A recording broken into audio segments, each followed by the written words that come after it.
My name is Paul Bradshaw and I'm a research director at the Scottish Centre for Social Research, and I'm also the project manager for Scottish Centre for Social Research on the Growing Up in Scotland study.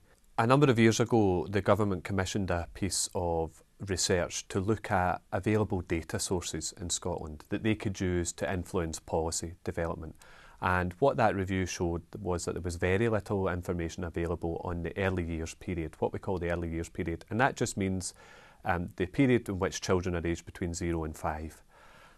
So to fill that gap, they commissioned the Growing Up in Scotland study. And the study has got three aims, essentially, to provide data and information on the characteristics and circumstances of children in that 0 to 5 age group. The second aim, to look at differences between children of different backgrounds using that information, and then because the study is being undertaken over a long period of time and is following children over time, to look at what factors in that early period of life affect those outcomes for those children in later life. We've got two groups of children and families involved in the study, and they're both different. The children are different ages. The first group we call the birth cohort, and we have just over 5,000 families in that group, and the children in that group were all born in 2004 and 2005.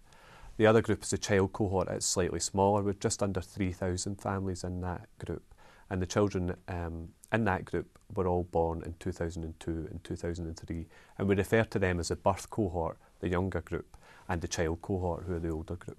The sample for the study is set up to be representative of all families with very young children in Scotland, certainly with children of the ages of the children involved. The sample was selected completely at random from child benefit records.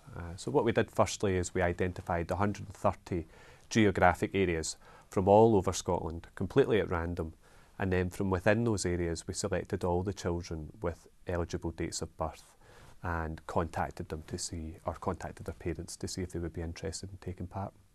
The main source of information on the survey is a face-to-face interview with the child's main carer. Now, normally that turns out to be the child's mother in most cases.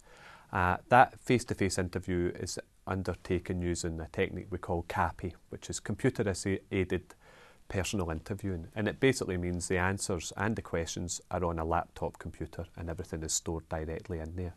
So it's a face-to-face interview with the child's mother, takes about an hour, and that interview so far has been conducted every year, once a year. But we also collect a range of other pieces of information. We've collected height and weight measurements from the children. We've also undertaken tests, assessments, educational assessments with the children, and we've undertaken partner interviews as well. So we've got a whole range of information being collected. And the study is very broad ranging. It was set up to cover all aspects of young children's lives. So we ask about their household composition, their family, their parents' employment. We ask about the child's health, their development, different aspects of parenting, discipline techniques that the parents use, the types of activities that the children are involved in. We also ask about the neighbourhood, local community. We collect a lot of socio-economic information like income, employment, ethnicity, qualifications of the parents. So it's a vast amount of information that's been built up. The survey launched in April 2005, and the fieldwork is undertaken annually, and it takes us about a year to do the fieldwork. So we refer to any single year of fieldwork as a sweep. At the moment, we've most recently launched Sweep 4, having already finished 3 sweeps worth of data collection. Well, the most recent sweep we've published findings on were from Sweep 2, and there were a number of topics which were different at Sweep 2 from Sweep 1. These were on parenting and discipline techniques. We had questions on preschool, early experiences of preschool, and a number of questions on food and eating, which hadn't been included at Sweep 1. A lot of the key findings actually were in relation to some of the new topics that had been included in Sweep 2. So in the food and eating, for example, what we actually found was that children generally were eating quite healthily, We had a large proportion of children were eating fruit on a daily basis. About 60% in the younger group were having 2 or 3 pieces of fruit every day. The same with vegetables, about 60% having 2 or 3 different types of vegetables on a daily basis.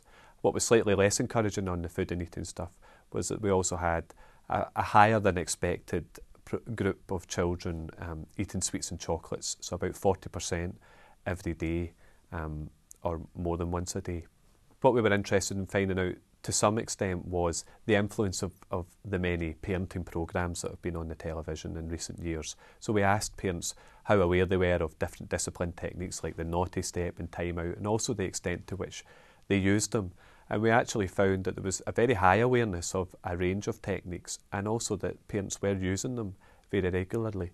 The use of different techniques depended on the age of the child. So parents in the older cohort, whose children were about 4 years old, were more likely to use things like the naughty step and time out, whereas parents of the younger children, and those children were just under 2, more likely to raise their voice or to ignore bad behaviour. Something that might be of interest to the public were some of the findings surrounding preschool. What was very encouraging from the data was that we found that 94%, that's almost all of the children in the older cohort, were attending a preschool place, which was very encouraging. But not only that, the responses from the parents showed that children generally took to their preschool place very easily and were enjoying it in the early days, certainly, with very few kids complaining about it or being reluctant to go. Between the first and second sweeps, we didn't see a lot of change in the characteristics and circumstances of the families, and we didn't really expect to see a lot of change because it's quite a short time period. However, it was clear that a small number of children had experienced significant change. So a lot of children had seen their family type changed because their parents had either separated or had repartnered. We had a fair proportion of children had moved house between sweeps. We also had children whose parents suffered a loss of income, a change of employment, and these are all things that can be quite important for very young children. We've just launched Sweep 4 of the study, so by this time next year we'll have 4 years worth of data, and by that time a further sweep of data collection will have been launched. The intention is, or has been since the study was conceived, was to follow these children, at least the initial group of children, until mid to late adolescence, until they're teenagers essentially. Whether that happens or not, we'll see. But we're already using the data, and the government are already using the data to feed into their policy development, to feed into decisions that are being made at very high levels that affect children and families across Scotland. So it's already proven to be of tremendous use, and it will only become even more useful as we collect more data. The best place to find out more about the project is the website. We've got a website, www.growingupinscotland.org.uk. That's got a range of information about how the study's undertaken, as well as links to all the main reports and summaries of findings, presentations, more information about the data and how you can get your hands on it. So the website, easily the best place to go to find out more.